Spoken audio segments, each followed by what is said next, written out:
Hello everyone, welcome back to our channel smiley Sujatha vlogs. ఇవాళ నేను మీకు ఒక మంచి అవుట్ఫిట్ అయితే చూపించేస్తా. ఇది నేను ఇన్స్టాగ్రామ్ పేజ్ ఆరా కౌచర్ అనే ఇన్స్టాగ్రామ్ పేజ్ నుంచి తీసుకున్నాను అనమాట.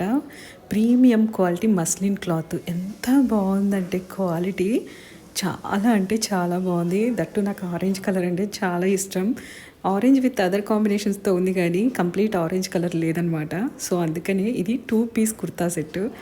ఎంత బాగుందో. పలాజా ప్యాంట్ వచ్చింది, చాలా కంఫర్ట్గా ఉంది అండ్ పర్ఫెక్ట్ ఫిట్టింగ్ కూడా వచ్చింది తెలుసా. అసలు ఇలా ఎంబ్రాయిడరీ వచ్చిందనమాట. సైడ్ కట్స్ వచ్చేసి ఇక్కడ మీకు సైడ్స్కి కూడా ఎంబ్రాయిడరీ ఎంత చక్కగా ఉందో. అసలు falling cloth and premium quality. Price కూడా చాలా అంటే చాలా రీజనబుల్ అనిపించింది. పార్టీ వేర్కి చాలా బాగుంటాయి అండ్ బడ్జెట్ ఫ్రెండ్లీ కూడా. నేనైతే చెప్తున్నాను కదా, ఇది మనము అఫోర్డ్ చేయగలము. ప్రైస్ కూడా మీకు ఎలా అనిపించిందో కామెంట్ చేయండి, డిస్క్రిప్షన్లో లింక్ ఇస్తాను.